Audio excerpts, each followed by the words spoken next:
Hello, akkam jirtu. Akkuma kanaan dura Facebook fi YouTube koofi akkasumas illee Telegram irratti isinif ibsu yaale. Guyyaa har'a kanan isinif qabadhe yaadde akkamiin namni tokko passwordii wifi laptop isaa irratti connect ta'ee jiruu fi yookaan immoo kanaan dura ture akkamittiin ilaaluu danda'a kan jedhudha.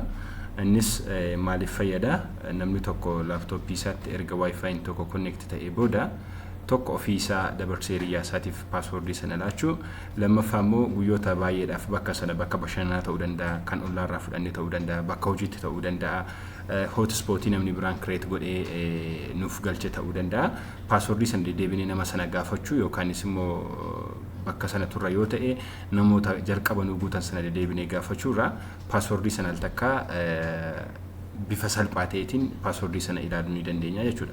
Kana jechuun immoo passwordii sana cabsanii yookaanis immoo seenuu jechuu osoo hin taane al takka jalqaba namni passwordii sana beeku connect nuuf godheera nurraa adda kan ta'e nu hin beeknu jechuudha. Nama biraatu dhufee passwordii sana nuuf galchaa jechuudha.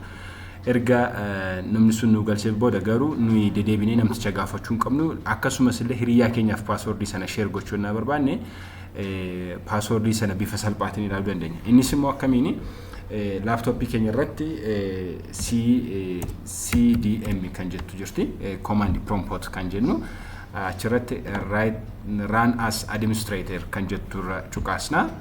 Erga kan irratti cuqaasnee booda jalqaba wifi kamitti laptopin keenya kanaan dura connect ta'ee jira ture yookaan immoo ammas jira kan jedhu adda baasuun dura jiraata jechuudha. Kanaan duras kan ture ammas immoo wifi itti connect goone jira yoo ta'e maalirra jira kan jedhudha. Kanaaf net sh walaan show profile jenne jalqaba show profile jenne ilaalla show profile jenne ilaalla arga akkuma ilaalaa jirtan asirraa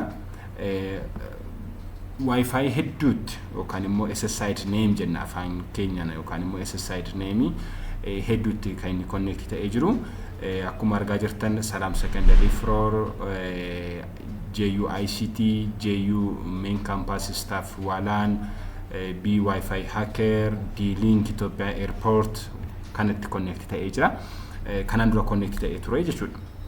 Kanaaf passwordii warroota kana deebisnee argachuudhaaf bifa salphaatiin laayinii tokko kan taate kan hunda isaa argachuudhaaf jechuudha. Yoo barbaanne tokko tokkoon SSID kan barbaanne qofa argachuu ni dandeenya. Garuu ani kana nama isin agarsiisu guutummaa asirra jiran kana guutummaa profiilii asirra jiran kana passwordii isaanii argachuu na barbaanne net sh walaan export profile folder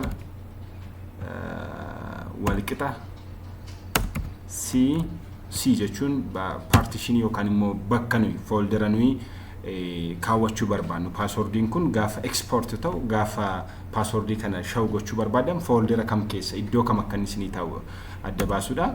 Sanaa booda key equal to clear jenneetu keenya jechuudha. Erga kana asirratti barreessinee booda gaafa enter jennu tokko tokkoon profiilota kan maqaa gararratti argaa nu turre akka kanatti bifa XML dhaan nuuf kaa'aa jechuudha. Bifa XML dhaan erga nuuf kaa'e foldera bakka inni nuuf taa'u sila himanneerra C keessa nuuf haa taa'u jenneerra sanaa booda bakka C hin jiru dhaqneetu maqaa host name barbaanne maqaa wifi barbaanne sana irratti cuqaasna sanaa booda bifa salphaa ta'eetiin passwordii waan sana argachuu dandeenya jechuudha. Kanaaf amma xumurreera gama kanaatiin command prompt irratti yookaan immoo commandii nu barreessinu shema kana qofadha.